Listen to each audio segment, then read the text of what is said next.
O canal do Software Livre. Hoje vai ter um vídeo exclusivo aqui do canal, porque estava preparando conteúdo e deveria ser apresentado em congresso, mas preferi não apresentar porque precisa de alguns ajustes. Então, antes dos ajustes, vamos ao conteúdo geral, que eu acho que é importante aí para a galera ficar atenta e ter uma noção um pouquinho maior. Para entender o que eu estou falando, é necessário entender um pouquinho sobre lei de direitos autorais. Como o YouTube, o Odysee, a Cos TV e outros serviços de vídeo vão bater nas leis internacionais e nacionais de leis de direito autoral, é necessário passar por elas em um vídeo mais explicativo e entender por que essa situação existe. A lei de direitos autorais existe desde a década de 70, que ela foi editada e promulgada pelo então presidente Ernesto Geisel, que estava no meio da ditadura militar ali no Brasil. A lei foi atualizada, melhorada, estendida em 98 devido a diversos fatores que foram criados depois da década de 70. Então, as mídias melhoraram, os sistemas de distribuição melhoraram, a internet já estava em nível comercial e só deu um boom no Brasil em 2000. Então, foram algumas coisas que aconteceram que precisaram ser atualizadas e registradas na Lei de Direito Autoral, que foi atualizada em 98 para gerar a lei que hoje rege no Brasil. Estamos em 2022, janeiro de 22. A lei foi criada para proteger autores e publicadores, tá? Editoras, gramofones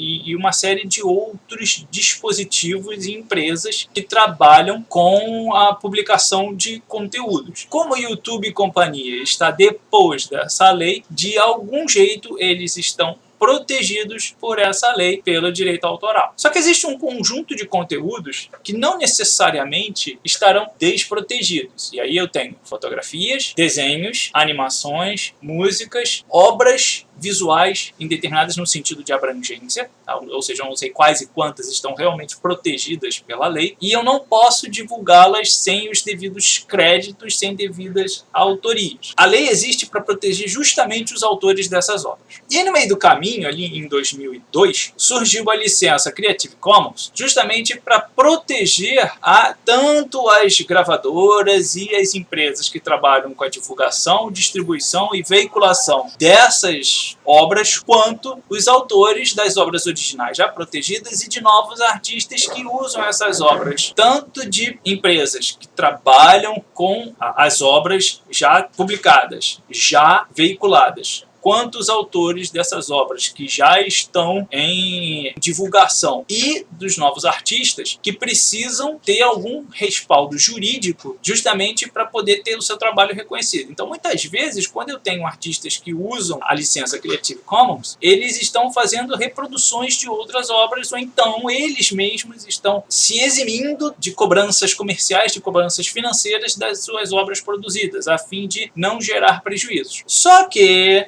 no meio do caminho, algumas empresas podem comprar os direitos dessas obras. E aí alguns canais de YouTube e companhia acabaram levando um strike e 2 strikes seguidos por conta de músicas que antes estavam em domínio público e viraram domínio particular. E aí é um problemão que causou uma dor de cabeça para uma galera grande. Inclusive meu canal passou por isso, eu sei disso. E esse vídeo vem justamente para isso. Onde é que a gente vai conseguir sair dos problemas judiciais que determinadas obras podem nos causar, podem nos levar.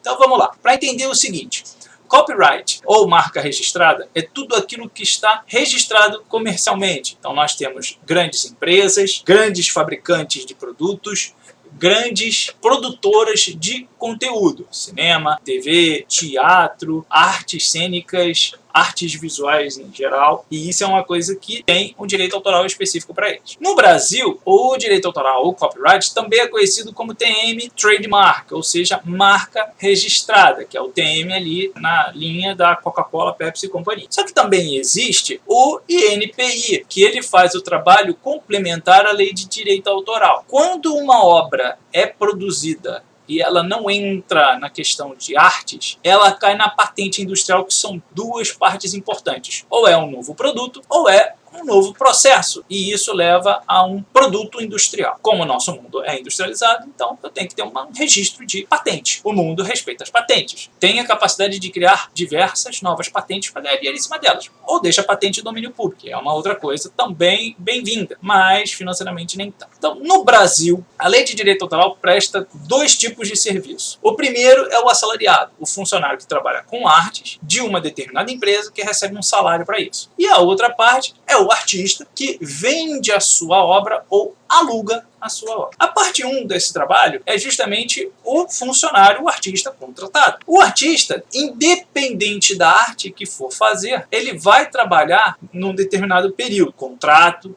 que pode vir a ser um contrato de exclusividade, pode ser um contrato de permanência num determinado serviço, num determinado setor de uma determinada empresa, pode ser na produção de conteúdos específicos para uma determinada empresa, pode ser um terceirizado de uma outra empresa que trabalha com artes. Existem diversas situações, mas no final esse artista está recebendo um salário mensal pelo seu trabalho, independente se é produção audiovisual, se é produção visual, como artes, fotografia, edição de vídeo. Não importa se é um desenhista que faz um trabalho para uma editora ou para um quadrinho, tem um contrato por trás de tanto da parte do artista quanto da parte da editora, da publicadora, que contrata esse cara e faz ele receber um salário fixo mensal. Financeiramente falando, para quem quer um trabalho parecido entre aspas, porque não vai ser, mas é parecido porque ele recebe no final do mês um certo valor financeiro por aquela obra, ou por aquele esforço, na maioria das vezes. Financeiramente falando, é o mais adequado. Só que a legislação permite que este funcionário que trabalhe com carteira assinada também possa ser demitido e substituído por outro que cobre ou mais barato, ou esse cara que está contratado está sendo dispensado também possa ser, tipo assim, substituído. Temos um problema, mas que a legislação permite. Junto dessa legislação, eu também tenho uma outra função, que é o funcionário por tempo indeterminado, que não é o funcionário que trabalha intermitente, são coisas diferentes. É por tempo indeterminado, é aquele cara que vai atuar numa determinada função, num determinado trabalho, e que no final do mês vai receber seu salário e vai receber junto com ele o proporcional de 13º, pode tirar férias, tem participação de lucros e dividendos das empresas, tem abono salarial de tempos em tempos, FGTS e uma série de garantias que a legislação impõe e permitem ser pagas e cobradas. Existe um outro detalhe, que essa situação é bem específica, que acaba atingindo mais o serviço público. Não significa que a empresa privada não vai participar, ela participa sim, mas acontece mais evidente no serviço público, que eu tenho um serviço para fazer, eu tenho um contrato temporário e só posso voltar a fazer esse serviço depois de 6 meses da demissão já realizada. Isso acontece mais vezes no serviço público, porém, no particular é mais comum porque existem muito mais empresas particulares do que as públicas, até porque são as empresas particulares que, na prática, bancam as empresas públicas, porque existe um negócio chamado imposto. E todas elas seguem a legislação, e a legislação impõe isso. Após a demissão, após o final do contrato, após o final da prestação daquele serviço, tal funcionário só poderá prestar o mesmo serviço depois de 6 meses de distanciamento da empresa. Isso é legislação. Independente do trabalho que for feito, independente do artista, ele segue a legislação geral, que vale para todo mundo. Na parte 2 desse trabalho, entram os royalties, que é a segunda parte da lei de direito autoral no Brasil. Os royalties são direitos que são pagos para o produtor daquela arte. Eu sou um artista, eu sou um músico e faço o lançamento de uma música nova. Eu preciso de uma empresa gramofônica por trás. E aí vai ter X percentuais de imposto, X percentual de dinheiro que vai para a empresa e X percentual de dinheiro da exibição daquela música vai para o artista. Essa música é veiculada, ou seja, ela passa nas rádios e obras audiovisuais, ou seja, filme, série de TV, documentário e uma série de outros programas. Essas obras também passam pelo pagamento de royalties pela exibição delas. Isso gera retorno de imposto para o governo, volta como dinheiro, recurso financeiro para a empresa gramofônica, que no caso estou no exemplo de música, e volta também como dinheiro que o autor daquela obra recebe. Isso é o royalty de aluguel. E existe o royalty da venda direta. O que significa? Eu, artista, produzo uma obra, uma pintura, uma fotografia, um desenho, qualquer coisa artísticas.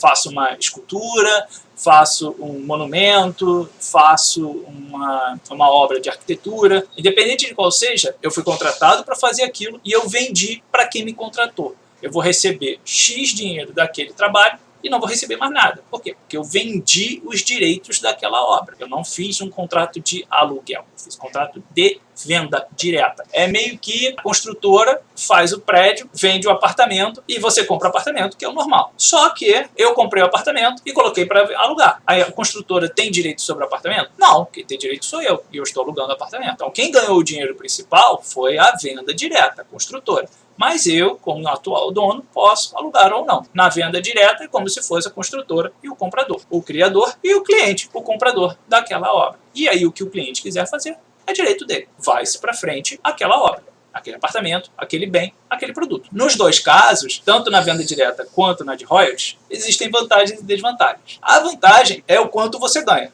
Na venda direta, vou ganhar lá meus não sei quantos R$1.000 e pronto, acabou. Tá? Se eu souber controlar o meu fluxo de caixa, aquele dinheiro vai ou jogar para um investimento financeiro, vai dar retorno. E eu posso fazer o investimento se tornar a longo prazo, ou seja, alugo o direito de exibição daquela imagem. O contrato, aí sim entra a empresa, vai fazer o quê? Não, eu quero direito exclusivo de aluguel, ou seja, vai ter aquela empresa contratando seu trabalho, já publicado ou já realizado, para ser veiculado naquela empresa, pelos produtos daquela empresa, durante X tempo exclusivamente. Mas eu também, como criador, posso fazer o conteúdo, aquela obra, ser temporariamente exclusiva. Nesse temporário, ela fica lá e depois pode ser publicado por outros veículos. Tá? O que é melhor para quem produz, porque eu faço o aluguel de direitos de exibição de imagem. Então isso geralmente cai nos artistas modelos, que fazem trabalhos de moda. Artistas, geralmente, e muitos jogadores de futebol, de vôlei, fazem o quê? Tem uma assessoria de imprensa,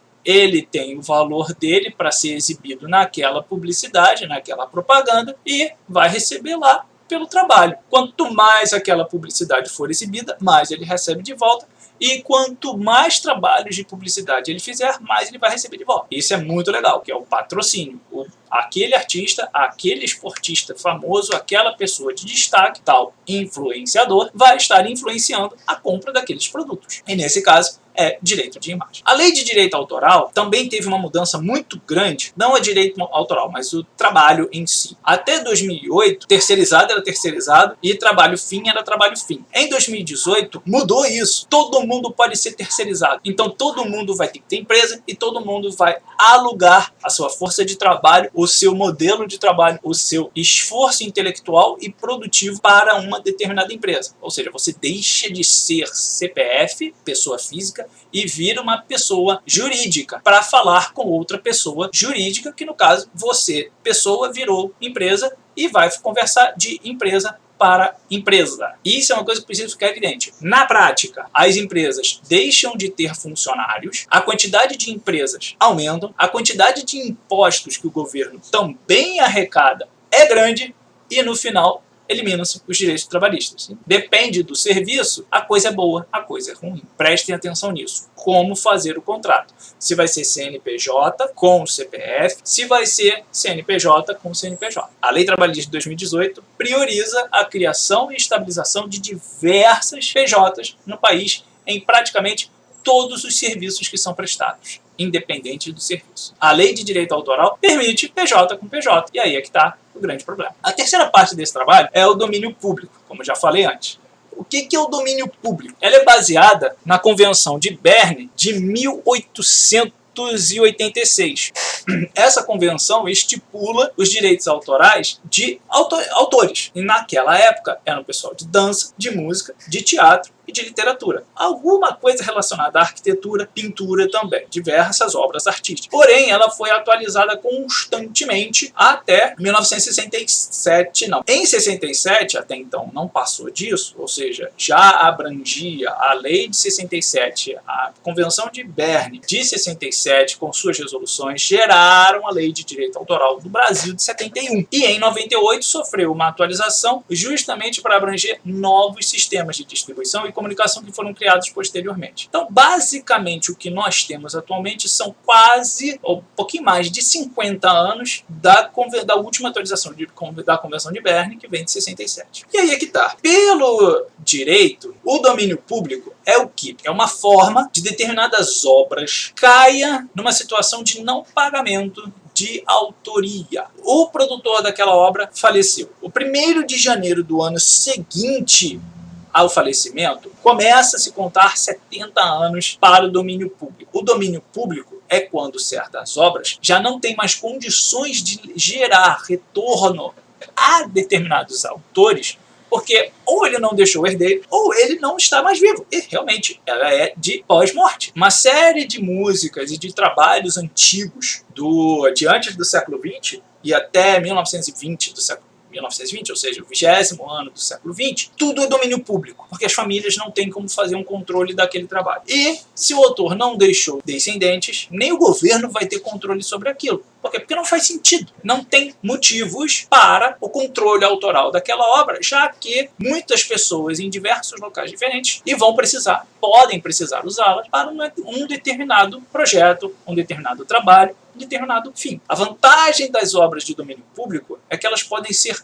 reutilizadas ad eterno infinitamente, por N trabalhos diferentes. O Creative Commons vem para auxiliar as obras que já estão em domínio público, porque determinados artistas e autores se eximem de cobrar direitos daquelas obras já produzidas e deixa para todo mundo poder usar. Como existem diversas variações, existem determinadas condicionais que levam ao uso indiscriminado ou não daquela obra que esteja, entre aspas, em domínio público, porque o artista decidiu deixar em domínio público. Quando o artista já morreu, e isso pode variar de 50 a 70 anos ou mais, aquela obra cai em domínio público porque não faz sentido ficar protegido. Já criaram novas obras, já fizeram novos produtos, já chegamos numa evolução tecnológica muito grande que não tem como proteger aquele trabalho. O domínio público existe justamente para facilitar o trabalho de encontrar obras literárias, artísticas e musicais que não têm direitos sobre elas,